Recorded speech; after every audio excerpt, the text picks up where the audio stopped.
break. But me, your man, Louie T. Welcome to the Command Post Live. You know what it is. Post up. Take command. Of course, I'm your set man, Louie T. Thank you for joining me. So preseason game number 2, rather, is on the horizon. Tomorrow, Washington will take on the Kansas City Chiefs at 4 p.m. At Arrowhead Stadium. We've talked about so many different storylines heading into this second preseason game that has made this a very intriguing game. It was already going to be intriguing just from a standpoint of, watching the offense and continuing to see if they are going to evolve and grow. Watching the defense, can they get a third down stop and look cohesive as a unit? These are all the things we're going to be looking at, punt and kick return and things of that nature. But so much has been added to the mix with all of the injuries, the Antonio Gibson situation, and so much more. So this is going to be one hell of a preseason game. And I've got a couple of things to add to, what I think are going to be some really interesting storylines. So without any further ado, let's get to my 7 things to look for in the upcoming preseason game versus the Kansas City Chiefs. Okay, so I'm feeling listy, and you know how I do when I'm feeling listy. I start listing things, and my lists are always comprised of 7 items. So let's jump into the proceedings this evening, shall we? I think we shall. Number 7. We're still looking at the punt and kick return situation. The kick returning last week was abysmal, okay? And that's probably putting it mildly. I don't think there was a single kickoff return that we had in the first 3 that made it to the 20-yard line. Again, if you take a touchback, you get the ball at the 25. Guys brought it out. And the very first kickoff that Alex Erickson brought out, that one was right around the goal line. I don't mind him bringing that one out. But then Kyrick McGowan took one from 8 yards deep and only made it to like the 16-yard line. We can't be starting our possessions at the 16, the 17, and the 18, which is what happened on those first 3 kickoffs of the Carolina preseason game. That's inexcusable. So, and Ron talked about how disgusted he was with that outcome in the first preseason game. I second that motion, and they need to clean that up. And so if it simply is just taking a touchback, take the damn touchback, and we start at the 25. There's no excuse to be starting your possessions inside your own 20 unless there's a penalty on the kickoff return. So I want to see them be cleaner, sharper, smarter decisions. Also, I want to see who's back there. So I think the first thing that I'm looking to see is who's going to actually be back there, because obviously there's been a lot made of Antonio Gibson. He fielded kickoffs this week. We know he's got a background doing that. And again, I still contend that he's going to be a starter. So if he's starting, he's not returning kickoffs, right? But that's something to take into consideration as we go into this game. At the end of the day, you still got a decision to make, because I thought Alex Erickson was exceptional last week, not as a kick and punt returner. Okay, mind you, I'm talking about as a receiver. Now, he still has time to make up ground in the kickoff and punt return department, but he needed to have a contribution as a receiver in order to justify his spot. Last week, he produced as a wide receiver. So maybe this is the week that he shows up in the returns game, because we know the guy is dynamic. He has a track record and a body of work that states he's really good at returning kicks. He also does fumble. That's something that he's done in his career as well. However, he's shown the ability to bust off big returns. So I don't want to count him out of the return man discussion and race to make this roster. Again, we talked about the Antonio Gibson situation and how that would make it a lot easier on Ron to give Gibson the kickoff return duties and Dax Milne the punt return duties. And there you go. You wipe your hands clean of the situation and you move on. It may not be as simple as that, especially if Antonio Gibson returns to form, doesn't fumble, and they keep him as their starting running back in their bell cow. It will change how they view his role on the team and whether he'll be able to return kicks or not. So there's a lot to juggle there. But I think the most interesting thing, because kick returns in this league have been minimized by the touchback rule. Most teams aren't returning kicks because you're getting it at the 25. So I'm more focused on punt return. And Dax Milne had the best punt return last week. So I want to see if he's the first guy back there this week to return a punt. Now, hey, you actually have to force a punt to see who's back there fielding a punt. So it'd be nice if the defense actually forced a punt this week. We didn't force very many punts last week, so we didn't get to see as many returns as we would have liked. So I'm hoping that the defense is able to get off the field early and often, which will give us a clearer picture of who is doing a good job of returning punts and who's not. And also, obviously, who's the first guy out there. That does say a lot. Alex Erickson was the first guy out there on both kickoff and punts last week. Will he do it again this week? Will it be the same? Or will Dax Milne, who had a great return, I won't say great, he had a good return, the best of anybody, wasn't even close of any of the return men last week, will he be the first to get an opportunity to return punts this week? All eyes will be on those two particular jobs and distinctions this week, returns on punts and kickoffs. Want to see how that goes. That's number 7. Number 6, I'm eyeballing specific positions. Defensively, I want to see the corners, the safeties, and the linebackers, the back 7. I'm very intrigued because I thought the defensive line was dominant. Not good, not great, dominant, elite last week. If we get that kind of performance from the defensive line come the regular season, our defense is going to be tough to deal with. However, you got to have it synced up the back end. The back 7 let us down last week. We were not able to get off the field on third downs specifically because the back 7 wasn't good enough. So I'm anxious to see if they can rebound this week, clean up some of the mistakes. A lot of the mistakes made last week, very correctable. They weren't egregious mistakes. They were simple brain farts or just guys getting beat. And so you can clean these things up. I'm looking for them to do that. Jack talked about them being simple fixes. Well, I want to see them. And so I'm looking at the linebackers. Jamin Davis had a great week of practice this week. I want to see it transfer over. I actually thought he was aggressive. He was physical last week. I just want to see him make some plays now. He made plays in practice. Let's see if it carries over into the game. Cole Holcomb, he's steady. Eddie, I want to see him step up and do something as well. Then you get to the corners. This is the position I'm most concerned about. I told you guys this already. The depth at the cornerback position worries me. Now, we will get a bit of a reprieve this week. We're getting Benjamin St-Juste back. That should give us the depth that we need. But again, you can't just count on 4 guys. You got to have a complete group of 5 corners that you trust, because all it takes is one injury and Danny Johnson's back out there. And I trust Danny Johnson, right? But then what happens if teams decide to spread you out and go and force you to put a 4th corner on the field? Or what happens if one of those other guys go down and now you're tapping into that 5th corner? That's where things get a little murky for me.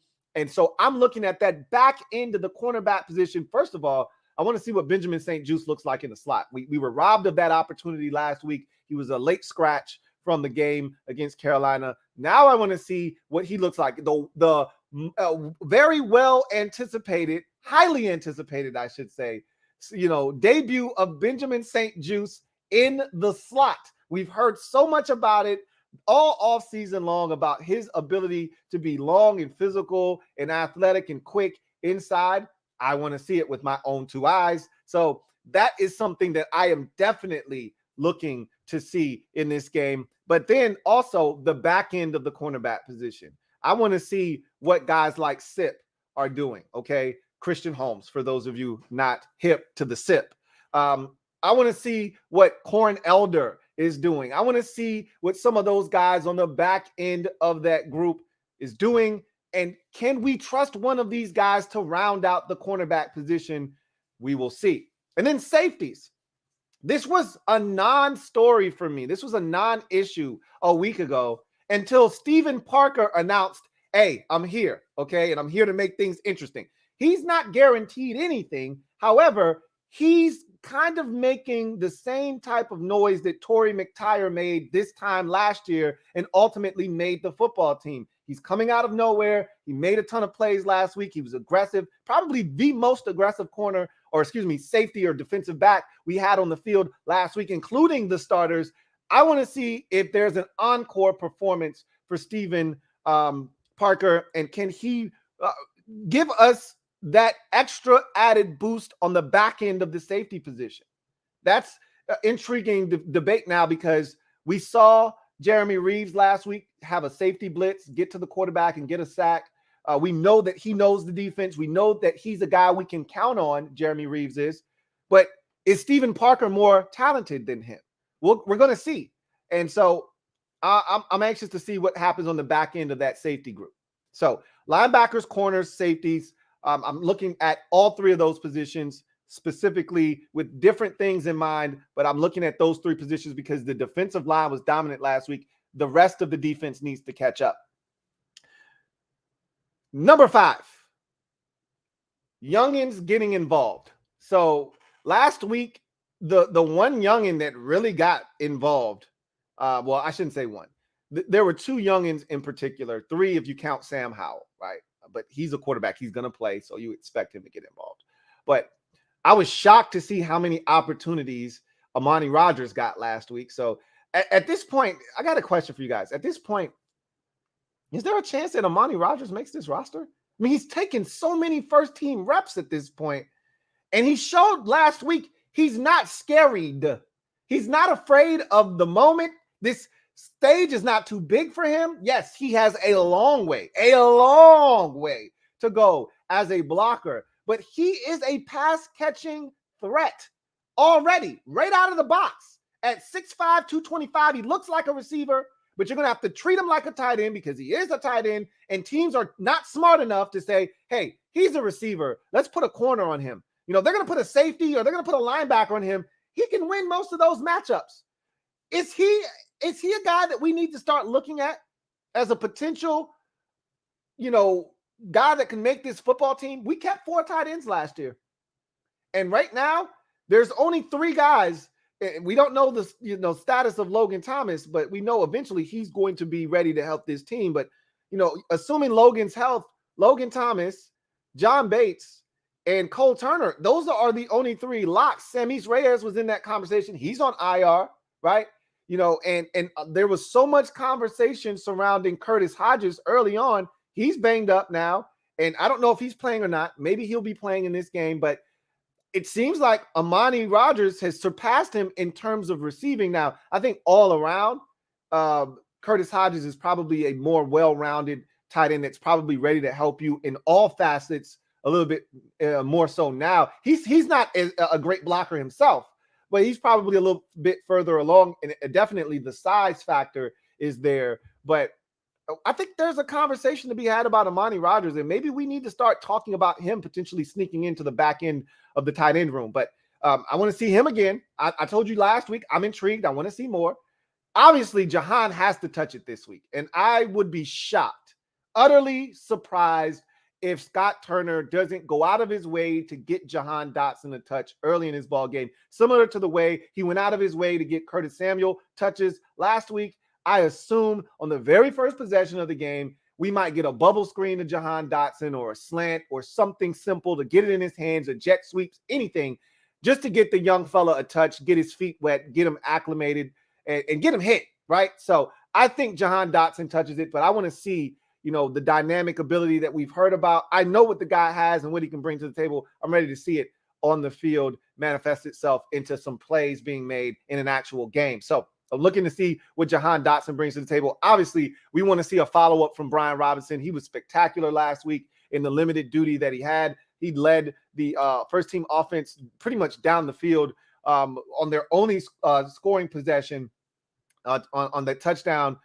He capped it off with the 1-yard run, but it was really him doing most of the heavy lifting on that drive, whether it was on the ground or catching the screen pass that he caught. He actually caught another pass down by the end zone. So a couple of catches, probably about 6 runs or so on that drive. He was spectacular. I want to see what he has for an encore as well. So, I'm looking at the youngins and saying, what do you got? And you could even extend that to the defense and say, Percy Butler, you dropped an interception last week. What do you got? And we're going to get there. But I think in Sam Howell, obviously, I want to see what he does And can he follow up last week's performance? He showed the playmaking ability, took a couple of sacks that he didn't need to take. Can he clean some of that up, but continue to be a playmaker in and outside of the pocket? I thought he was extremely accurate last week, threw the football with a ton of confidence. I'm looking to see what Sam Howell does in his second career NFL game. So you get to that was number 5. Get youngins getting involved. That's what I'm looking for. Number 4, offensive line and tight ends.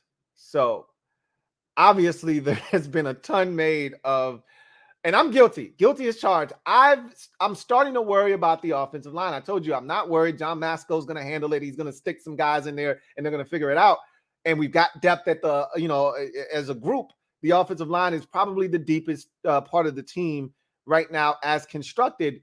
And while that may be true, you still want your frontline guys out there. And the offensive line is unlike any other group on the field because they have to have cohesion.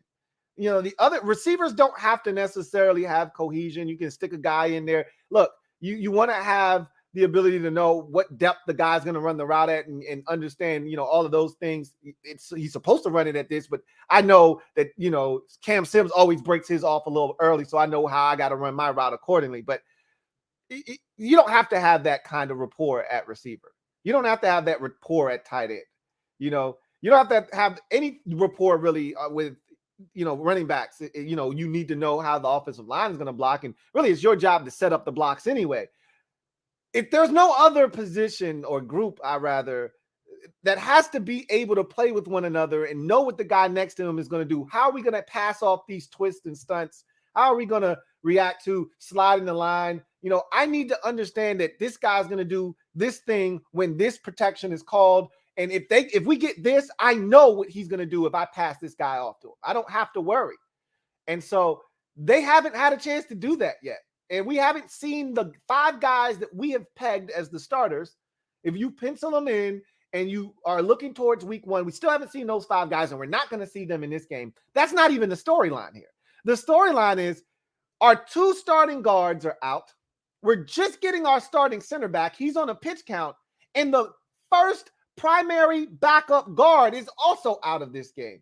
So now you're down to your second guard, your backup guard, and you're going to probably more likely than not start a rookie at guard in Chris Paul. This is an offensive line that right now is in tatters. Now, I said all of that, and I'm actually anxious to see Sadiq Charles because I don't trust Sadiq Charles. I don't know about you.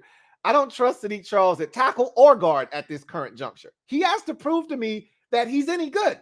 I'm looking at Sadiq and I'm like, bro, you look like food, and D tackles feel like they are about to eat and feast when they see you in the lineup. I need to see Sadiq Charles go in and have a solid performance. Chris Paul, he's a rookie. I don't know what to expect. He may not even play. They may pull the old Sam Cosmi kicks to guard, and Cornelius Lucas plays tackle on us as they did at practice on Wednesday, right? So we have no clue what they're going to do. They could say, you know what? The most surefire offensive line that we can put on the field that makes us feel confident that Carson isn't going to be constantly under duress is kicking Sam Cosmi inside the guard and putting Cornelius Lucas at tackle. It's an extreme measure for a preseason game, but that may be what they decide to do. I hope they don't do that because Sam Cosmi isn't playing guard for us this year. He's playing tackle. He needs reps at right tackle, not at right guard. So hopefully they just stick the young fella Chris Paul in there. I don't know if this is true or not, but I got some intel earlier today, and I'm going to tell you who gave me this intel. And I hope he's right. Let's see. Burgundy Boss Podcast. Shout out to Burgundy Boss Podcast. He says, hey, Lou, don't think we have to worry about Chris Jones or Mecole Hardman. Both got hurt in practice yesterday. He sent this to me today. So they got a little banged up in practice on Thursday. I don't know if that's true or not. I don't know if I'm not worried about Mecole Hardman. I could care less about him. I actually would prefer him to play. More stress on the defense. I want to see how they handle it. Chris Jones, on the other hand, I talked about this yesterday and maybe even the day before that. With the offensive line musical chairs going on right now, I am not comfortable with Chris Jones going up against this patchwork makeshift offensive line that we're trying to put on the football field.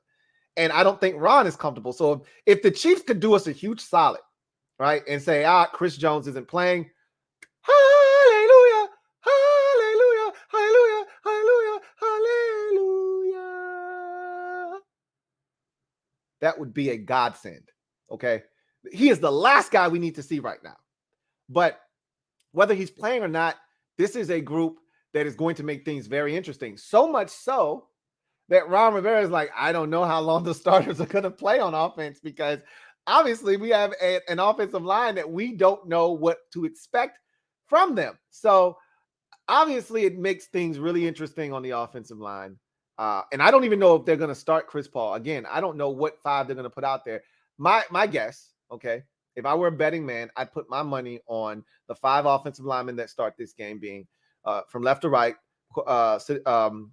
Charles Leno Jr., Sadiq Charles, Chase Rouillet. Again, he's going to be on a snap count, probably 15 to 20 snaps, just like last week with the starters.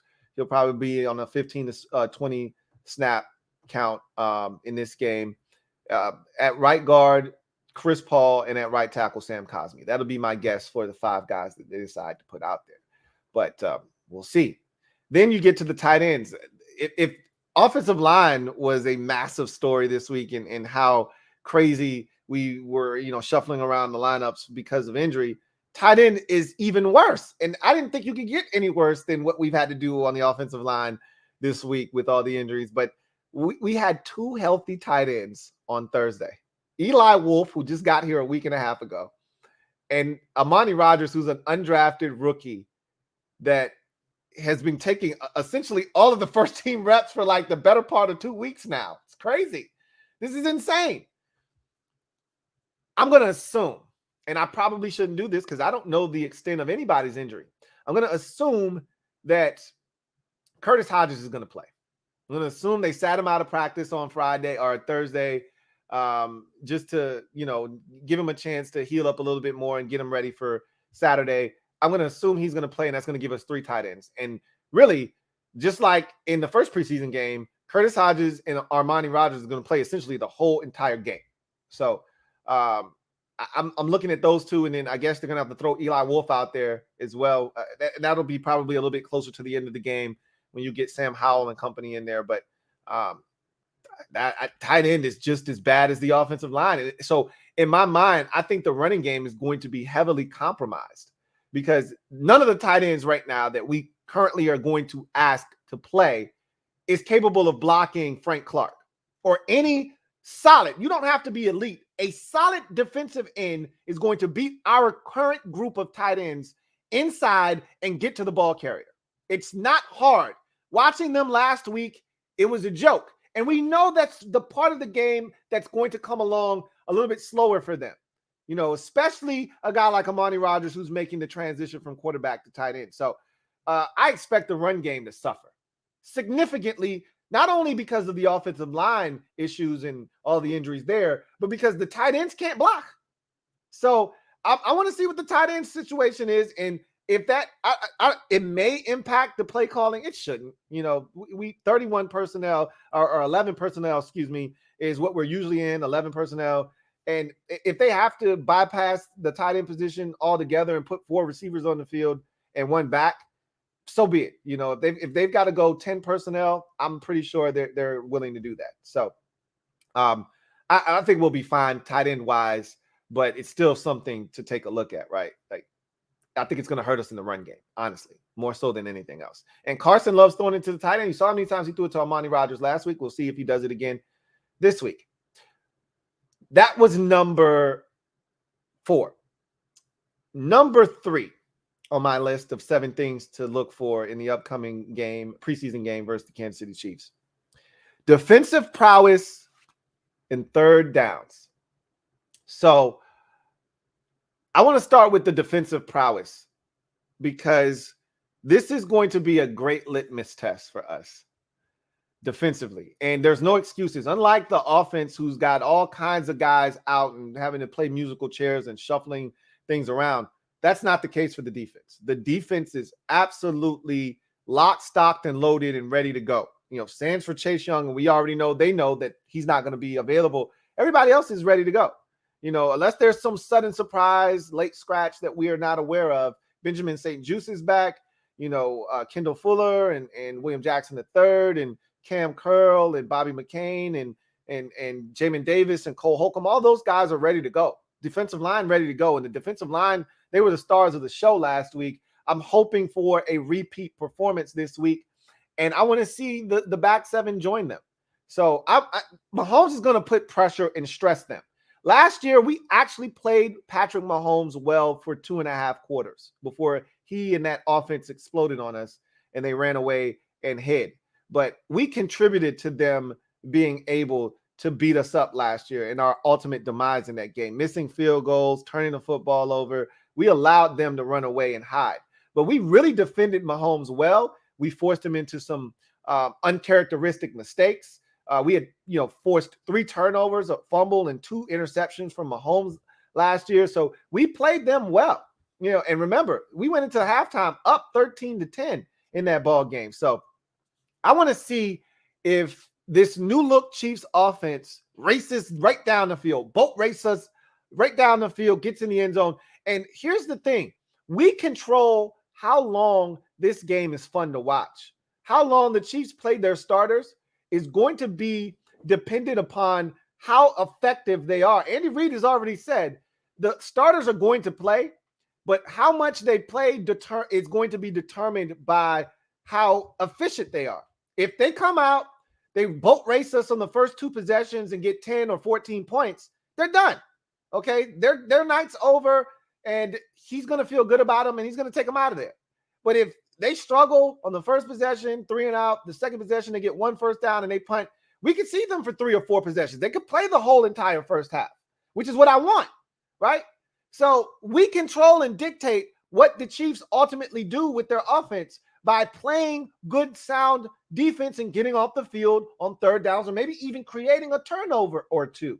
If they go down the field on the opening possession, 8 plays, 75 yards in 4 minutes and 13 seconds, they get it back again and they go right down the field. This time, 10 plays, 47 yards. It ends in a Harrison Butker field goal. Their day is done.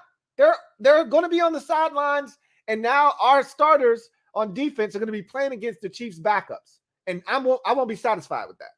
So we can prolong this thing and make the Chiefs play their starters for the entire first half, or at least much of the first half, if we keep them from being efficient. So I want to see the defensive prowess. They're going to be tested in this game, and I like it. I like it a lot. And then, obviously, 3rd downs. That was the big story defensively coming out of the first game of the preseason. The inability to get off the field against Carolina. They didn't even have their best players out on the field. There was no Christian McCaffrey. There was no DJ Moore, and yet they were going and converting 3rd downs like their head was going, their mind was going bad. And it was frustrating because Baker Mayfield just got there. He only knows a handful of plays, and they converted on 2 of their 3 first 3rd downs of the game. And that's sickening because it ultimately led to them getting points and, getting on the scoreboard first.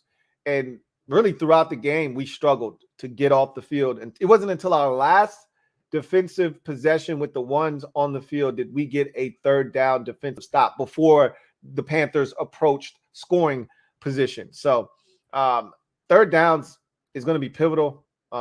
That's the money down in the NFL. That was where we struggled mightily last year, and it didn't look good. It didn't look like they'd done anything to, repair what was broken last year, which was the 3rd down defense. They're going to have to be better. Ron was complaining about, 1st and 2nd down, specifically 2nd down defense, and giving up too many yards and getting the offense into comfortable, manageable 3rd and shorts.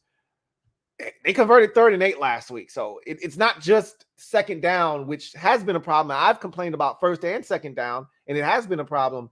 But you got to get off the field, whether it's 3rd and 3, 3rd and 8, or 3rd and 13. You got to find a way to get off the field. We haven't done that. I want to see it happen in this preseason game. That's number 3, defensive prowess and 3rd down defense. Number 2, Antonio Gibson's usage. So much has been made and talked about this week with Antonio Gibson's role on the team. Is it changing?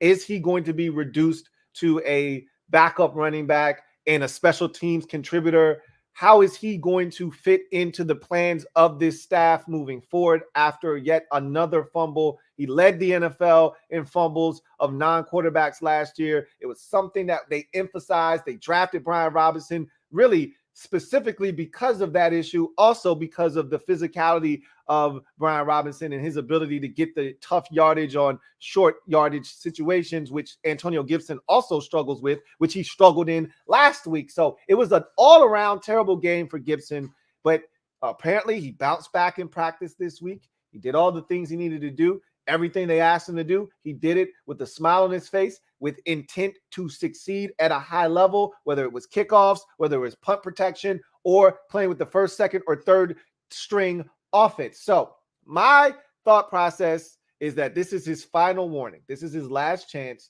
to be the starter of this team, the starting running back of the Washington Commanders for week 1. You know, whatever happens in season happens, but in order for him to be the starting running back, he's got to bounce back here in this second preseason game.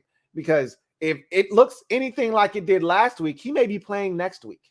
You know, when everybody else is sitting, he may be playing next week instead of sitting down and resting with everyone else. So it'll be interesting to see if they got him back on kickoff returns. Is he actually out on the punt protection team? I want to see all of these things, okay?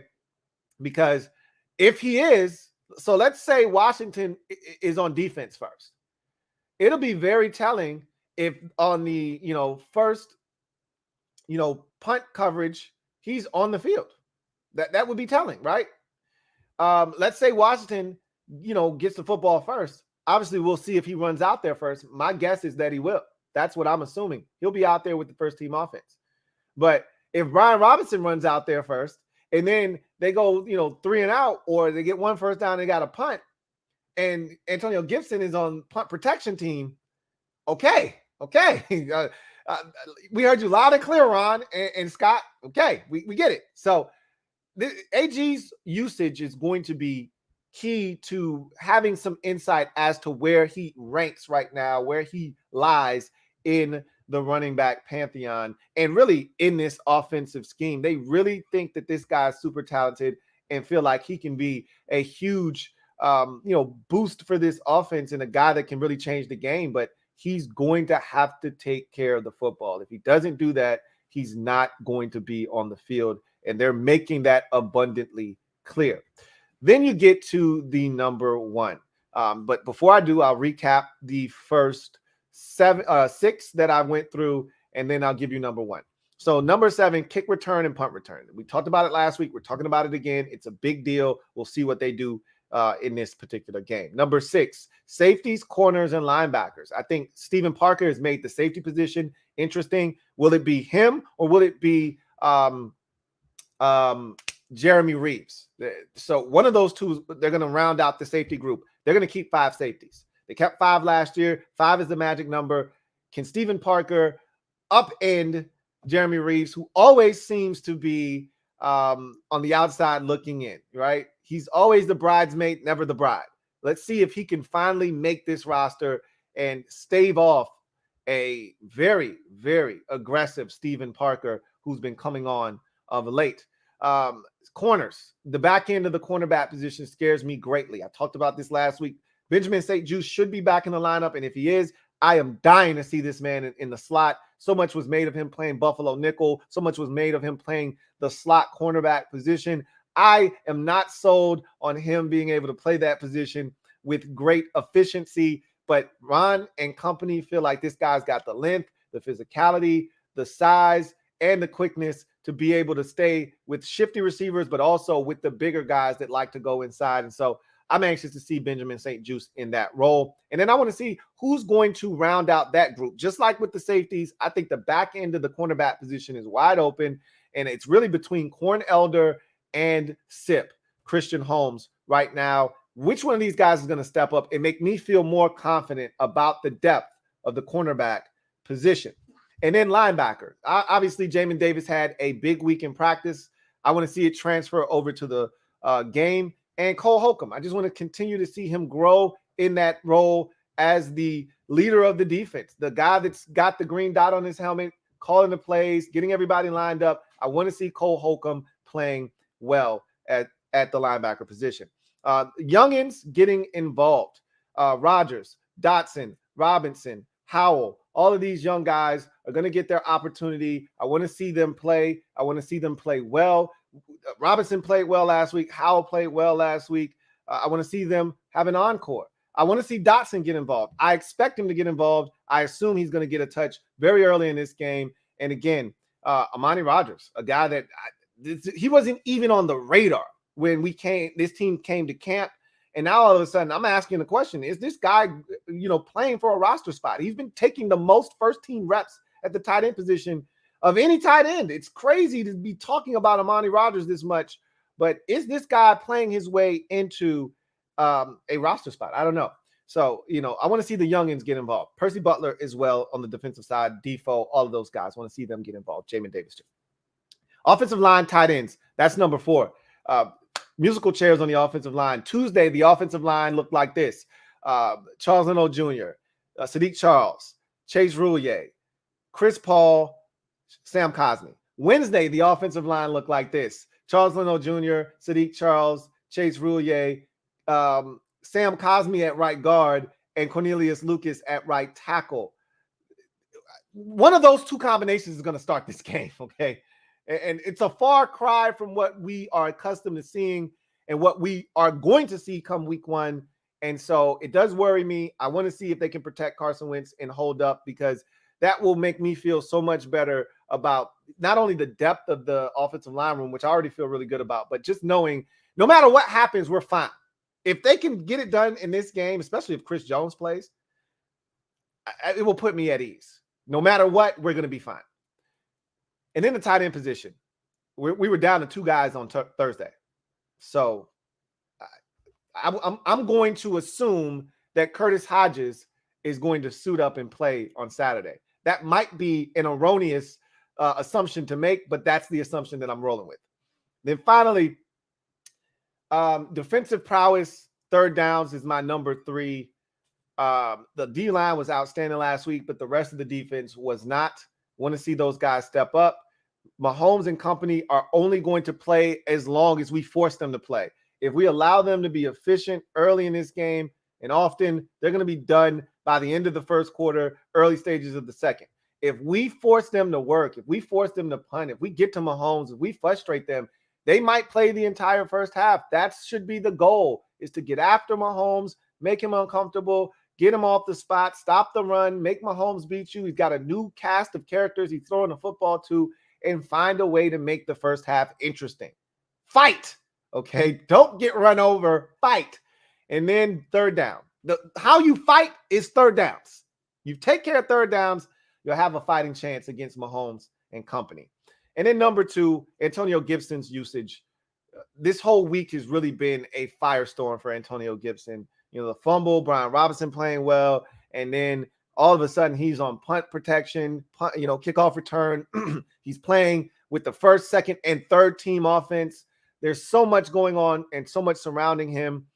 It may be for nothing. It may all be for naught. He may go out here, have a stellar performance, not fumble, and all is forgiven, and we move forward into week 1 against Jacksonville. But a lot was made of his usage this week in practice. I want to see if anything changes with him in the game. Then finally, we get to number 1. And the number 1 thing I'm looking for in this game against the Chiefs, how long can the starters stay on the field? Because with the offensive line questions, Ron has already said it may be an abbreviated performance. He really wants them to play the whole first half. But because of the situation being what it is, it might have to be an abbreviated performance where if Carson Wentz is constantly under duress, we can't run the football, and this offensive line is getting destroyed, he's got to get him out of there. He can't compromise the starting quarterback in week 2 of the preseason. So how long are they going to be able to last? And how efficient are they going to be? I talked about the tight end position. I think it's going to hurt us in the run game more so than anything else because those guys can't block. So I don't think we're going to be able to run the football effectively. So that's going to force us to have to throw it a ton. It's going to put us in some long down and distance situations. And so how efficient can this offense be if it's 3rd and 9, if it's 3rd and 8, if it's 3rd and 13? How efficient can they be potentially in this game? I'm looking for this because, again, I feel like the offense is going to have to be the catalyst. I don't trust this defense right now as it's constructed. They've got to prove to me that they can get the job done. I think this offense is fully capable and is going to be flammable this season. They're going to light some teams up. And so I want to see, despite the tight end shortage, despite the offensive line injury woes, I want to see if this offense can circumvent all of that and still go out, because you still got your receivers, you still got your running backs, you still got your quarterback. I want to see if the line can just hold up enough. Can Carson Wentz go out there and scorch this Chiefs defense? That's what I'm looking for. So that's my number one. And those are my 7 things that I'm looking for in week 2 preseason game at Kansas City. So let's get to the comment section and then we will get out of here. Got a super chat here from my guy, Derek B. Thank you for the super chat. Greatly appreciate you. Thank you for being a member of the MOBB. My guy, Derek B. writes, what is that? Velvet? In Coming to America voice. It's not velvet, but it's damn close. This is one of my gym attire, workout hoodies that I wear, with the cutoff sleeves. And I'm one of those guys. I go in the gym and I've got the hoodie on my head. I tie it up, and I'm in there. I got my headies on and I'm going to work. I'm not talking to anybody. I'm trying to get some work in. And so I had that on and I just kept it on. It matched, it was already burgundy. So I said, I'll just keep it on. And but it might be velvet behind me. This could be velvet. I don't think it's velvet. It's probably like polyester or something, but who knows? I don't know. I don't want to lie to you, but what is that? Velvet? Thank you for the super chat. My guy, Derek B. Video channel. Thank you for the super chat. Greatly appreciate you. Video channel writes, sup, Lou? Sup, video channel? Predict one surprise cut from Washington. A surprise? I don't really know if there's a surprise that I see right now. I kind of know what's going to happen. I don't think Jeremy Reeves not making the team is a surprise cut. There won't be any surprises, I don't think, at receiver. I don't think there'll be any surprises at running back. There aren't going to be any surprises at tight end, obviously, now that they've trimmed the fat off at that particular position. Offensive line, it's a long shot, but I could see a guy like maybe Sadiq Charles not making the team if he struggles and Chris Paul is playing well and they want to trim off some fat. I could see, because they capped 9 last year. I think the number is 10 this year, but it could be 9 again. And they might say, you know what, Sadiq, you've had enough opportunities. You can't stay healthy. And when you are healthy, you're not effective enough. And they could go with Chris Paul instead. So that right now is the leader in the clubhouse. I'll keep going through the rest of the positions to make sure I don't leave anybody out that could potentially not make the team. On the defensive line, I kind of feel confident about all the guys that are there, and nobody would really shock me making it or getting cut. F.A. Obata was a guy that I assumed when we signed him was going to make the team. I still think he's going to make the team, but if he got cut, I wouldn't be shocked by that either. Linebacker, there's really nobody there that you say has to make the team outside of Jamin Davis and Cole Holcomb. So I really don't know what they're going to do there. We know that that Jamin Davis, Cole Holcomb, and David Mayo are all going to make the football team. So after those 3, I would assume that Khalil Hudson is going to make the team. That's 4. And then a guy like Trey Walker, he's looked good. He would look good last week at least. I don't know about linebacker. Nothing would surprise me there. Corner, I don't think there are any surprises there either. I know Danny Johnson down is making the team. So Danny Johnson, Benjamin St. Juste, William Jackson III, and Kendall Fuller all are going to make the team. The 5th guy, are you going to be surprised by anybody making the team or getting cut? And then same at the safety position. 4 guys are definitely making the team there. Percy Butler, Defoe, Derek Forrest, um, uh, Cam Curl, and Bobby McCain. Those 4 are making the team. The 5th guy, is that going to be a surprise? So Sadiq Charles would be my guy. So I went through the whole roster to make sure I didn't miss anybody. Sadiq Charles would be the surprise cut for me if he got cut. I don't think he's going to get cut, but if they wanted to trim off some fat at a position, guard would be it. And they may decide to keep Chris Paul and move on from Sadiq Charles. They drafted him this year. They really like what he's done so far. So that could be it. We'll see. Thank you for the super chat, VO channel. Got another super chat. This one is from Matthew Goodman. Thank you for the super chat, Matthew. Greatly appreciate you. My guy Matthew writes, "You ready to be swept again? LOL, for real though. Keep it up." We're not getting swept by the Cowboys this year. I would love to beat you guys in week 4, but we haven't been able to beat Dak Prescott in Dallas to save our lives yet. But if we get off to a 3-0 start, it could change some things. It really could. And it could change, the momentum that we go into that game with. I don't know what Dallas is. I know the first 3 games of the season for Dallas are really tough. It's Tampa, it's Cincinnati, it's somebody else in there. They're all good football teams. And we might be able to get you, in week 4. You might catch a banged up Dallas team, a tired Dallas team that's had to run the gauntlet early on. But I feel like the reason we definitely aren't getting swept is because that last game of the season is week 18 against Dallas. And whether you need the game or you don't need the game or whatever the case may be, I just feel like we're beating you. Even if you need that game, I think we're going to beat you in week 18. So you're not getting out the brooms. I'm hoping we can get the brooms out. But I like I said, I just want to beat Dak Prescott once. I'm not trying to be greedy. I just want to beat that man once. We've only beaten him 1 time. So I just want to beat him once. And I'd like to get it out of the way in week 4 and then be playing with house money from that point forward. So we'll see what happens. Trevor Patch, thank you for the super chat. Greatly appreciate you. My guy, Trevor Patch, thank you for being a member of the MOBB. Writes, Lou, Trev, says, there's something wrong with 3rd down defense, ? We were 1 or 2 plays away from perfection. Nothing to fix, just need better luck. Sincerely, JDR. It has nothing to do with luck. These guys have to execute better, plain and simple.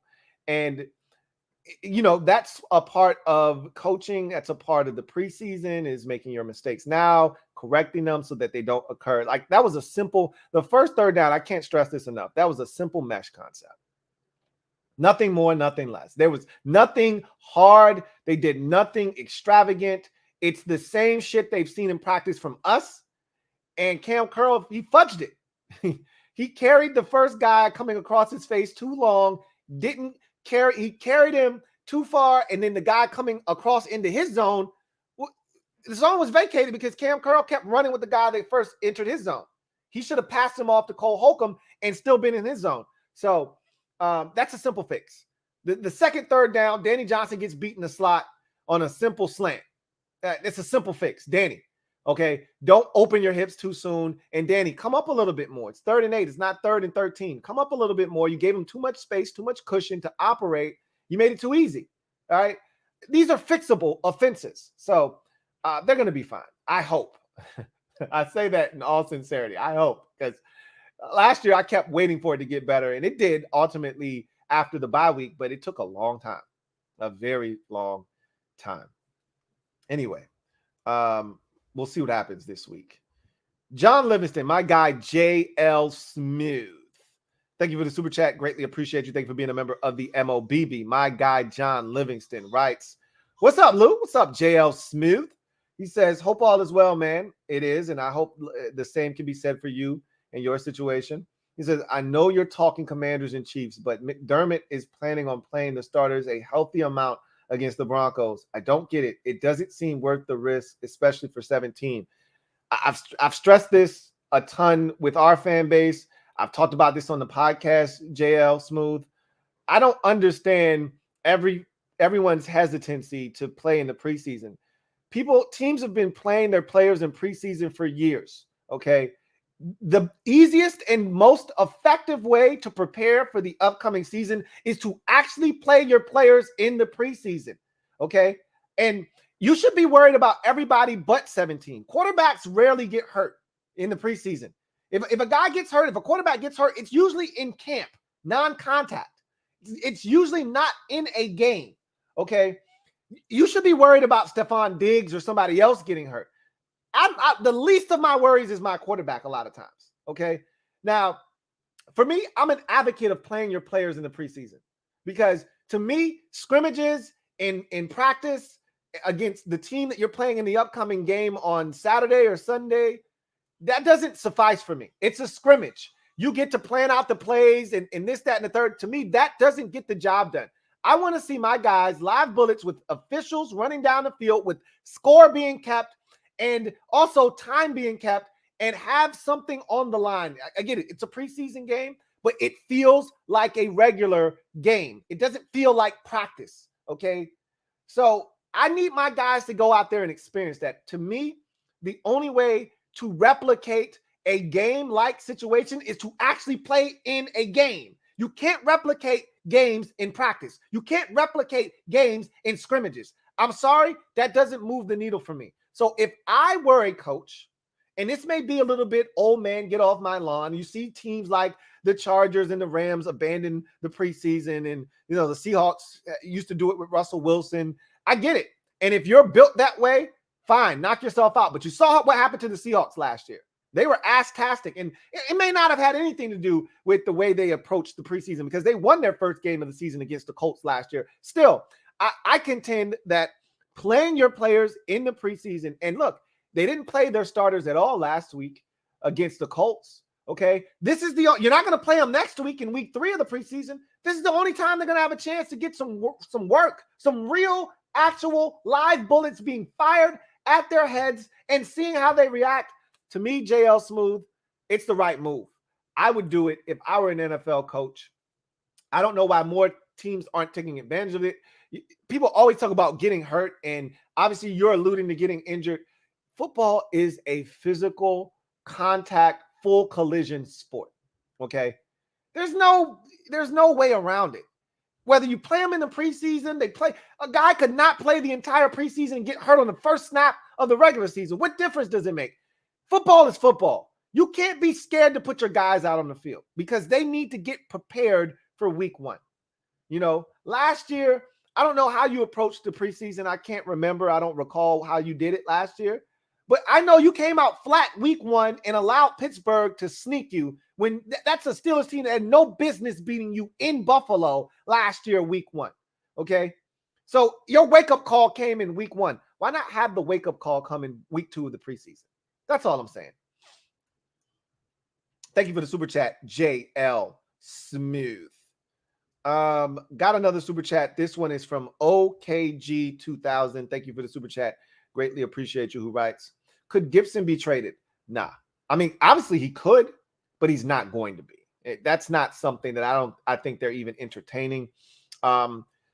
Obviously the fumbles are an issue. And if somebody else, you felt like, hey, the fumbling isn't a problem, we feel like we can clean that up, the guy's super talented, we'd love to take our hand at it, then fine. That might be a route that they go, but I can't see them giving up on Antonio Gibson if they don't feel confident in his ability to protect the football. There are other ways that they can utilize him, and I just don't see them giving up on Antonio Gibson. So I don't see him getting traded. If you were going to trade him, this would be the year to do it, though, because he's still got this year and then another full year under contract on his rookie deal. And so if you were going to move him, now would be the time. That's an asinine discussion. I don't think it's going to happen. But this is something that has come up over the last week due to the fumbles. I would tell you right now, I give it a 1% chance, like dental floss thin. It's almost impossible thing to even fathom at this point. But hell, they just fired the defensive line coach. Nobody saw that coming, right? So there's that. The two are not the same. I do need to say that. My guy JL Smooth, thank you for the super chat. Double up. Thank you for doubling up, and thank you for the generosity. Greatly appreciate you, JL Smooth 105.3. My guy JL Smooth writes, Lou, I got to rant about Deshaun for a second. How in the F can the NFL sit there and say that he only gets 11 games, but Ridley gambled and gets a full year? I read some of the depositions and they were disgusting. He is a predator. Shame on the Browns. So here's the thing, JL Smooth, and you're not alone. A lot of people feel that way. And I was actually taken aback by the reaction to the 11 games because the NFL didn't have a leg to stand on, JL Smooth. The reason Calvin Ridley can get a full year ban and be suspended indefinitely and the league gets to rule whether he gets to come back next year or not is because there's actually guidelines and bylaws in the actual handbook that states as a player, you cannot bet on NFL games. So there's clear distinction there that says you can't do this. And if you do, here's the punishment. We're able to punish you to the fullest letter of the law. Deshaun Watson actually broke no laws, right? There's no criminal charges being filed against him. The best the NFL could do is say that his conduct was detrimental to the league, but that actually isn't a criminal charge being filed. There's nothing that they can actually do from what is stated in the handbook that would allow them to go after him aggressively. Honestly, the 11 games is really more than what he should have gotten if you go by the letter of the law, which is what they were supposed to do, which is why Sue Robinson, who heard the case and recommended the 6 originally, only gave him 6 is because that's all she could give him based off of everything that occurred and what happened and what is in the NFL bylaws. Like if there was one criminal charge, they could shut him down for a year and say he's out indefinitely. But there isn't a criminal charge. The grand jury heard all of this and said there's not enough here and threw out the criminal charges. So all that we're talking about are civil suits. And Deshaun himself and his lawyer just came out yesterday and he said, clear as day, and I know you don't have to agree with this, but Deshaun's like, I'm not admitting guilt here on anything. His lawyer said Deshaun has never admitted guilt. You know, the whole, settling of the civil suits is to just try to make this thing go away as quickly as possible. That's why they're taking these 11 games. They could appeal this if they wanted to and fight, but they don't want to drag this thing out any longer than they have to. He's going to be suspended regardless of what. You know that this situation was going to, is going to lead to a suspension. There was no avoiding it. Just take your lumps, take your 11 games, take your $5 million fine, and take your remediation and rehabilitation and all of that stuff, your counseling, and come back and after 11 games. And that's what he's going to do. But you even heard him when they asked him, did he think the punishment was fair? He pretty much, hit us with a no comment because he doesn't think it's fair and he wants to fight it. But the NFLPA and his representatives pretty much said, Deshaun, we just got to fall on the sword on this. This is what it's going to be. Okay. So I hear you, but the reason they can't go after him more aggressively is because they really don't have a leg to stand on. The 11 is actually aggressive for what is in the NFL bylaws, technically speaking. So everyone was like, oh, Deshaun got off easy. I'm like, technically he didn't, because if he would have gotten 6, I would have said that was getting off easy. And it would have probably been the most just thing the NFL could have done. Now, we all see, what happened. We heard what happened. The shit is gross, okay? It's gross. And a lot of people were detested by his behavior and, how this thing played out. And you're going to have to take the 11 games and be fine with it. That's really the gist of what I got from this situation was, hey, the NFL feel like they won because they really shouldn't have gotten him for double-digit games. They really shouldn't have. And a $5 million fine. So I felt like Raj got his way because it should have been 6. That's how I feel. And not because I believe 6 is the proper punishment, but because that's what the NFL bylaws say. Detrimental conduct to the league, that doesn't get you usually, 10 games, 11 games. So anyway, I digress. Thank you for that super chat, John Livingston. And I know that's not going to quell the way you feel, but I'm just telling you, that's the perspective that the NFL is coming from. And that's why the 11 games makes a ton of sense to them. Again, they wanted more, but they couldn't get more. They had to take what they could get. Let's see. Got a super chat here from Booker.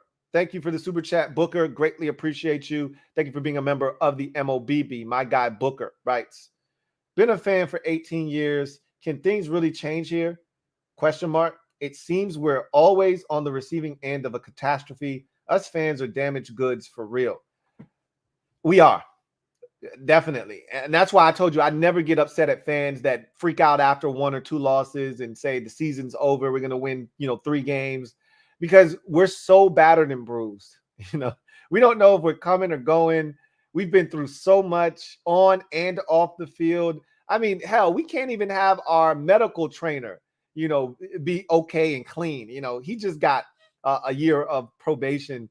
And the DEA raided our facilities last year. Like, that's the shit that only happens in Washington. Nowhere else does the DEA raid your facility because they think your, medical trainer, the head athletic trainer is slinging prescription pills. So I get it, man. The question is, can things change? And most people say, as long as Daniel Snyder's the owner, no. The answer is no. Things cannot change. I beg to differ. I think we're a quarterback away from, being a formidable NFL franchise. You can overcome a poorly ran franchise by having an elite quarterback. I'm not saying Carson Wentz is it, but you're going to need a transformational quarterback, a transcendent quarterback to do that. I don't know if Wentz is that. More likely than not, he's not that. But with the schedule, he doesn't have to be that this year. Right? He doesn't have to be that. He just has to be Carson Wentz, good Carson this year. If he's good Carson this year, we're going to make the playoffs. We're going to win double-digit games, and we're going to be a factor in the NFC. If he's the Carson Wentz of 2020, we're going to struggle, we're going to lose, and it's going to be same old story, and we're going to be saying, woe is me, and this is never going to end. The pity, the downtrodden franchise can't get out of our own way. It'll never end, and it will feel like it's a never-ending cycle. Yes, it can end, and it's going to end this year. You have to have faith. Like George Michael, you just got to have faith. All right. Thank you for the super chat, Booker. Greatly appreciate you. Trevor Patch, thank you for the super chat. Greatly appreciate you. Double up. Thank you for doubling up. Trevor Patch, my guy. Trev writes, Lou, Trev, how can you be a preseason advocate but want to pull Wentz from behind a non-Ryan Vermillion juiced line? We will have patchwork lines all year. You've been talking about Ryan Vermillion and juicing, and look, at one point it seemed like maybe there was some validity to that, because remember, our season fell apart from an injury standpoint right when he got, he didn't get arrested, right when he was put on leave and the DEA was raiding the facility. It was right before the Falcons game. And we had a ton of injuries in that Falcons game. We had a ton of injuries the following week versus the Saints. And the shit started to, really start to stack up. And we're like, what the hell happened? We were so healthy the first 3 weeks. And then Vermillion got popped. And next thing you know, the shit hit the fan, and so did our players. And they started dropping like flies. And I remember you saying, very vividly saying, hey, Ryan Vermillion, where he at, man? Free Vermillion. We need him back. I don't know what he was doing, but it was working. Look, I don't want Carson out there being exposed. If we can avoid that, I'm all for it. But I want to see what this line does. I got faith in John Masco that he's going to figure it out, that he's going to coach these dudes up. But man, you're treading. You're cutting it close, man. I mean, we're on our 5th guard. If Chris Paul starts in this game, you're starting your 4th and 5th guards. That's never good. That's never good. Anyway, I digress. Abel Ambrosio, thank you for the super chat. Greatly appreciate you. Thank you for being a member of the MOBB. Abel, Ambrosio writes, what up, Lou? Love the channel, man. Which commander will bounce back from 2021 disappointment? If I considered Montez Sweat's season last year a disappointment. So that is the guy that I'm looking at. And I'm saying I'm ready for a breakout. This is the year. Because if Montez wants to get paid this upcoming offseason, I need 13.5 from him this year. And he looks poised and ready to go get 13.5. Now, the question becomes, do they respect anybody on the defensive line enough to not double him other than Jonathan Allen? And so I need other guys to win so that the attention isn't just on Sweat to chip him on the way out, to keep the back end, to make sure he doesn't win. I need Allen to play at a damn near all-pro level so that the attention is on him and then Sweat can eat on the edge. I think he's the one that's poised to light it up. I also think William Jackson III I think he's got a big season ahead of him. I've said this already. I think he's going to be outstanding this year for us. So those are the two guys that I've pegged that I was a little bit disappointed in. William Jackson III, not so much the second half of the season. But I was expecting a little bit more out of him, especially the first half of the season. So for me, my number one guy is Montez Sweat. I think he's going to be absolutely unblockable this year and just a menace to opposing offenses. That's the guy that I think is going to be the breakout comeback player of the year for the Washington Commanders. Let's see. Thank you for that super chat. Abel Ambrosio. Jamal Ford Jr. Thank you for the super chat. Greatly appreciate you. My guy Jamal Ford Jr. writes, I say give the rookie a chance. Gibson had an entire offseason to clean up his fumbling issues. I mean, you're not wrong. That's facts. But I'm a big proponent of the talent that Antonio Gibson possesses, and having that manifest itself on the football field is something that I want to see. I want to see Antonio Gibson in his full splendor, in all of his splendor, on full display. The man cut weight. He's down to less than 10% body fat. He's in the best shape of his life. I want to see this guy get an opportunity to show what he can truly do at the running back position. So I hear you loud and clear. And he's one fumble away from me agreeing with you and saying, all right, Gibby, I gave you enough chances. I can't do this shit with you. I can't ride this roller coaster because I don't like turnovers. Okay. All right. I like winning way too much. My allegiance sides with winning over any individual player. So if you're standing in the way of that, you got to move.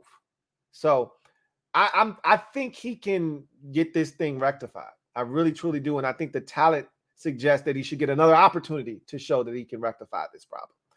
The players haven't quit on him. The coaching staff hasn't quit on him. That's the most important thing. He's got to take advantage of the rest of the opportunities that he gets. He's got to take advantage of. LT, thank you for the super chat. Greatly appreciate you. My guy LT writes, LT, the all true man is in the building. Go Birds. He's an all true man. Yeah, baby. My guy John Livingston, thank you for the super chat. Greatly appreciate you. JL Smooth. Greatly appreciate you coming again and blessing the kid with another super 105.3. JL Smooth writes, Lou, a quote comes to mind from a classic movie. So you're telling me there's a chance. You're damn right. That's one of my favorite movies, Dumb and Dumber. He says, even if it's 1 in a million, it's not worth it for a game that means nothing. You only get 17 games. Being healthy is huge. I understand where you're coming from. I just want my guys to be as prepared as they can be. That's all I'm trying to do. And to me, the best way to prepare my players is for a sport where you actually play games on the field with the score being kept, the clock running, and officials on the field, not in practice, but a game. Not practice, but a game. And so for me, I want to play my guys in a game. I hear exactly what you're saying, and you probably are in the majority. Most people think the way that you do. Hey, I don't need, especially when you have a good team, a Super Bowl contending team like yourself, that's when you kind of start thinking about, hey, maybe we shouldn't play our guys, right? My team isn't any good. We're not in that, department. We can't afford to sit guys and take that approach of we don't want anybody getting hurt. We're not in that position to do that. So I get where you're coming from. Your team is literally the Kansas City Chiefs away from probably already having won a Super Bowl. So you're like, hey, I don't want to jeopardize this. We got a team that we think can go all the way this year. There are no holes in your roster. Your guy, Kaiir Elam, last week looks like he's ready to play opposite of Tre'Davious White. And if he plays like he played last week for 17 games, that's the one hole that you have on your roster. Who's going to play corner opposite of Tre'Davious White? Can you get good production? Kaiir Elam looked awesome last week. And so if he's playing at a high level, that your cipher's complete. So I get where you're coming from. I still am a proponent of guys getting work in the preseason. So I hear you, and you're probably in the majority. I'm probably in the minority at this point. Most people don't think it's worth it in the preseason. I'm old school, and I'm a proponent of getting my guys ready. The best way to do that is to actually play them in a preseason game. So for what it's worth, I hear you though. There is a chance he can get hurt. You're right. Anytime you suit up and play in an NFL game, you can get hurt. That's facts. Jamal Ford Jr., thank you for the super chat. Greatly appreciate you. Double up. Thank you for doubling up. Jamal Ford Jr., greatly appreciate you, who writes, double up. Love the content, bro. Keep doing your thing. I'm going to keep doing my thing, and I appreciate you, and all I ask is that you continue to support, man. Thank you so much for the support, Jamal Ford Jr., and thank you for continuing to watch. That is going to do it for me. I think that's the last super, and it is. That's going to do it for me, your man, Louie T, here on this edition of the Command Post Live. So tomorrow, 4 p.m., the Washington Commanders take the field for the second time in the preseason, on the road for the very first time. I'm assuming they're going to be wearing dark unis, because I'm assuming the Chiefs are going to want to wear their whites because it's going to be hot outside. Sun's going to be beaming. They probably want to force the opposition to wear darker colors. We'll see what they decide to wear. Whatever the case may be, I'm looking forward to the game, looking forward to seeing what, all the things that I told you I'm looking for, the offensive line, how the offense fares, AG, where he's playing on the field, defensively. Can we get off the field on third downs? Can we slow down Mahomes in that offense? All of those things and then some. Should be fun. Anytime the burgundy and gold is on the field, I'm excited. Preseason, regular season, doesn't matter to me. So with that said, I am a Washington fan, etched in burgundy and gold. My Washington spirit will never die. Washington spirit will never fold until we meet again. Wait, post up and take command. You guys know what it is. I got a couple more supers here before we get out of here. My guy, JL Smooth. Thank you for the super chat once again. Greatly appreciate you. Greatly appreciate you, JL Smooth. My guy, 105.3 JL Smooth writes. Exactly, Lou. That's what I wanted to add. It is team specific. And before Allen, I wanted the guys to play. Hey, Christian Benford out of Villanova has balled out too. I heard his name, and I heard he's been doing some exceptional things. He's been one of the surprises of your camp thus far, and he's pushing Elam for that starting spot. I've heard a lot of things. I haven't actually seen him. I wasn't hunting him, but I keep hearing his name. Now you bring him up. So when I watch your game this upcoming weekend, I'm going to be looking for this kid because I keep hearing his name over and over again. And I'm like, and that's the one thing about the Bills, that you've never been afraid to play an undrafted guy. You had Levi Wallace across from Tre'Davious White as an undrafted free agent for about 2 or 3 years there. And so you're not afraid to play a guy. If he comes in and shows you he's capable, you're not afraid to play the undrafted guy over the first round pick. So I'm intrigued by this Benford kid, and I'm going to check him out for sure. And I get it. I totally get it. You're a Super Bowl contender. It's a little bit different for your team than my team. I might feel the same way you do. I might have felt that way if my team were in your position, but we're not. So I don't have that same perspective. We need all the work we can get. Maybe you don't need it, as much because your team you're ready to go. But like I said, You struggled out of the gates last year. I don't know how you attacked preseason last year, but I do recall a hiccup in week 1 against the Steelers in a game you had no business losing. So I don't know if that, goes into the thought process, or not. I just think, your head coach is old school, and I think that's the way he wants to approach it. I don't blame him. That's how I feel, but we'll see. Who is grateful? Disciple the streets. Thank you for the super chat. Greatly appreciate you. Who writes, hashtag just in, Cowboys sweep the division again. Hashtag DC4L. You're definitely not doing that shit again this year. Not if we got anything to say about it. I can't speak for the Giants or the Eagles and what you're going to do to them. You're not sweeping us. I can tell you, I can assure you of that. That week 18 game, I don't know if it's going to mean anything for either one of us, but you're not sweeping us again. Now, if we got the division locked up and you've already beat us in week 4, then you might get us in week 18. But if we're out of it and you're in it, or you're already locked up and we have nothing to play, I don't give a shit what it is. We're winning that second game. So I want to beat Dak, though. I don't want it on some old that y'all don't need it or we don't need it bullshit. I want Dak. We probably need to go ahead and win in week 4. But that's asking a whole hell of a lot to go to Dallas and win, something we haven't done against Dak Prescott to this point of his career. But hey, look, a wise woman once told me, all good things must come to an end. So, hey, no time like the present, right? Let's make it happen. We'll see.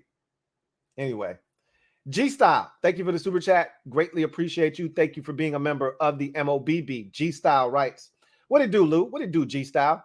Says, love the content as always. I appreciate you as always. Says, I remember Rico being very high on Amani Rodgers. He sure was. Like, Rico was the one that kept talking about Amani Rodgers to the point where I was like, I'm going to check this kid out, but he ain't making the team, so I don't really give a shit. That's why I wasn't tripping on Amani Rodgers. Rico was on Amani Rodgers from when he signed as an undrafted rookie. Rico was on him, okay, all the way back in April into May. So he says, what do you think about him helping us in the future? I told you, I'm intrigued by the kid. It's hard to say right now what he's going to be able to provide for us into the future. I can tell you right now, the guy can pass catch right now. He can help us right now as a pass catcher. The question about him is his ability to block. He needs to put on weight. The man's 225 pounds. He looks like a receiver out there. The only reason he's a tight end is because we designated him as a tight end. If we called him a receiver, you wouldn't. There's no difference between him and Cam Sims.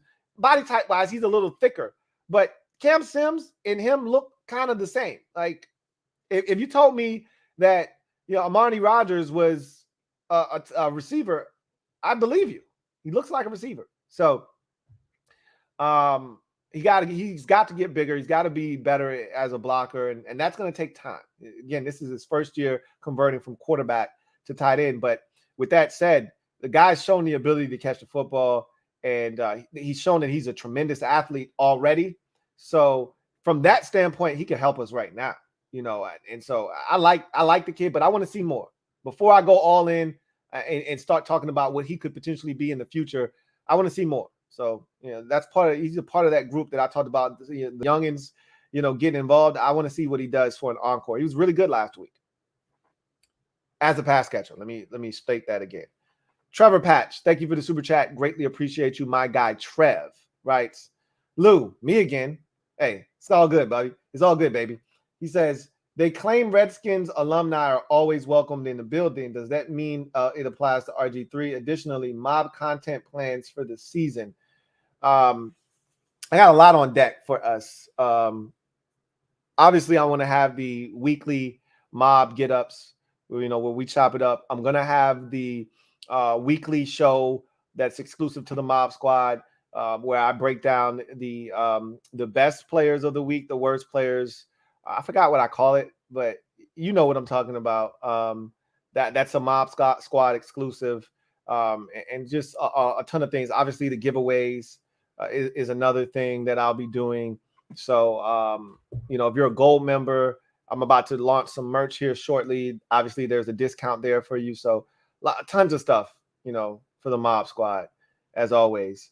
Yeah, I think RG3 would. He's a member of the media now, so I think he would be allowed to come to the Redskins camp, or Redskins. You got me saying Redskins, to Commanders camp. I think he would be able to come to practice, check it out.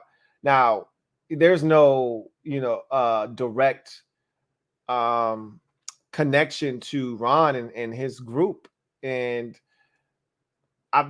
there is to Dan, and I think Dan still has an affinity for Robert. So I would say, yeah, he would be invited. If he came out, they wouldn't say, no, you can't come. They wouldn't turn him away, I don't think. And I think he's still beloved by a lot of fans, honestly speaking. There's still a lot of people out there that, felt like he was wronged and he should still be the quarterback here, which is crazy. But yeah, at the end of the day, I think he would be welcomed.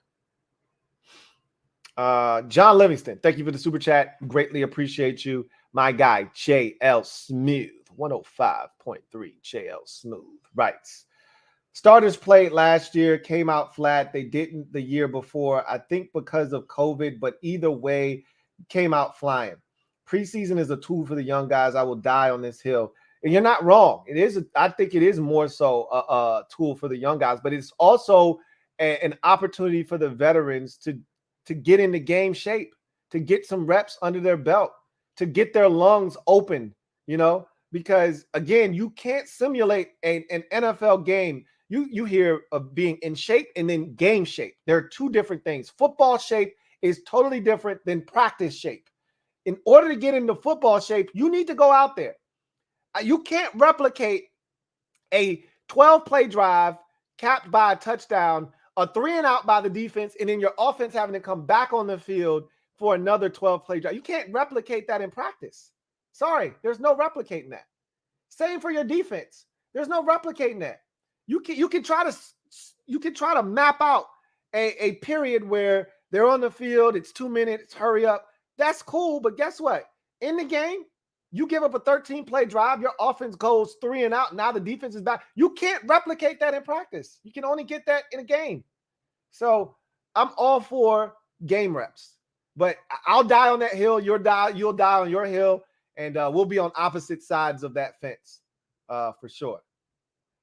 Anyway, John Livingston, my guy, J.L. Smith, thank you for the super chat. Greatly appreciate you. 105.3 J.L. Smooth writes, oh, yeah. Look forward to seeing you in all the mob squad in the survivor pool. Do you do fantasy, Lou? I feel like you said you didn't buy that, but that would be fun. I don't do fantasy. I tried to do it on my channel one year where I wasn't involved and it was a mess. And I'm not a fantasy guy. I can't stand fantasy football. I understand it's huge.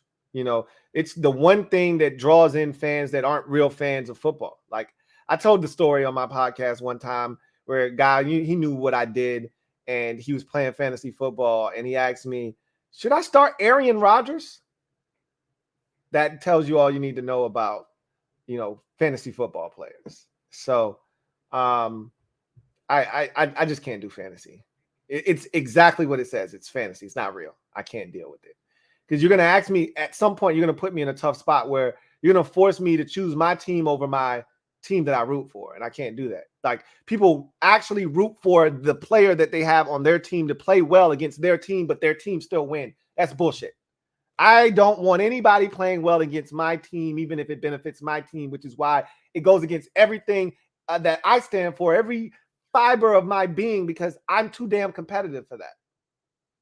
So, you get people out there saying, well, then you would just essentially be, having that happiness hedge, right? Either your team is going to win or your guy's going to perform well, or God forbid, both happen. And you have the best of both worlds. I don't want to be put in that position. So, no, I don't do fantasy. I would love to do it on my channel, but it's impossible to start a league and not be a part of it. I tried to do that one time and everybody thought I was in the league and I'm like, I'm not. I just have to be, my name has to be up there because it's my league. But nah, I'm good. Fantasy is too much. But you know, I understand that it's a big deal, and I'm going to try to have a couple of guests up here who know fantasy, who talk, and I could actually give you fantasy advice, but I don't play it, so I don't love giving fantasy advice. I don't want to be responsible for your team not getting it done. I'd rather bring on guys that do it for a living that can help you out and tell you the things that you need to know. Pac-Man D3, thank you for the super chat. Greatly appreciate you. Thank you for being a member of the MOBB. My guy Pac-Man D3 writes, we getting a Super Friend stream before the season? Probably not, because we gave the predictions out and all of that stuff already. That was the reason we gave those out then. I know Law said that he wouldn't be able to give an accurate depiction of his team in particular until he went to camp and saw them up close and personal, but he still gave a prediction for the rest of the teams, and he gave one for his team. He might want to change, you know, what he said Dallas was going to do, but that's not going to change what he feels about Philadelphia, Washington, or the Giants. So, no, I don't think you're going to get one before the season starts, but you'll get one, you know, before we get to the midpoint of the season. Definitely get one by then, for sure. Anyway, that's going to do it for me, your man, Louie T. I thank each and every single one of you for joining me on this Friday evening. I know you got a lot that you could be doing, but instead you're here chopping it up with me, your man, Louie T. And for that, I am forever grateful. You guys enjoy your weekend. Look, if you're a Washington fan, whether you are or you aren't, if you're tuning in tomorrow, you're going to see this face invading your space. We're going to be talking about preseason game number 2 versus the Chiefs live here on the LouieTeeNetwork. So I look forward to that. And in the meantime, enjoy the rest of your Friday evening. I know I'm going to. Enjoy all of your Saturday until we meet up, and enjoy your Sunday as well. And then we'll reconvene more likely than not on Monday. If not Monday, definitely Tuesday. I was disappointed. I'm not going to keep you here long, but I was disappointed. We didn't get Joe Buck and Troy Aikman on the ESPN game yesterday. I thought we didn't. They pulled the wool over my eyes. I was befuddled. I showed up and I hear Steve Levy's voice. Like, what the hell is going on? Like, they got me, man. Joke's on me. You got me. All right, where's the real guys? All right, these are the stand-ins. Where are the real guys? They like, look, man, we signed this contract, and part of our contract is we ain't doing no damn preseason games. I am not mad at Joe Buck and Troy Aikman for that. Anyway, I digress. I have one more super here, and it is from Duncan Wright. Thank you for the super chat. Greatly appreciate you. My guy, Duncan Wright. Haven't heard from you in a while. A lot of people thought you were ducking and dodging. Good to hear from you. Right? Do you really think you can cover both AJ and Devontae? Question. And without saying Jalen sucks, what else is your reason? Of course I do. I love the AJ matchup. Like, I think all of our corners match up better against bigger receivers than smaller ones. I think the smaller receivers are the ones that kick our ass. I don't have a problem with the big receivers. We do a good job. That's why I think I felt like we played well against Tampa Bay last year. We didn't have a Mike Evans problem. We generally don't have a big wide receiver issue. You know, Kenny Golladay, nice and quiet. You know, our problem are the small, shifty guys. Tyreek Hills of the world, those types of dudes are the ones that give us problems. I don't really have a big wide receiver problem. I think William Jackson III plays much better against bigger receivers. I think Kendall Fuller does a great job of staying in the hip pocket of big receivers, although Mike Evans did throw him aside last year and caught a touchdown. And Devontae, I would be more worried about Devontae Smith than A.J. Brown, to be honest with you. I don't think we're going to have an A.J. Brown problem. I don't, but we'll see. Yes, my answer is yes. We can cover both of those guys. I feel confident that we can do that. So thank you for the super chat, Duncan. Right. And with that, I am going to glide to the side and get out of here. You should do the same. Enjoy the rest of your Friday evening. I'll see you guys for the post-game show of preseason game number 2 versus the Chiefs. Until then, you know what it is. Post up and take command. God bless and good night.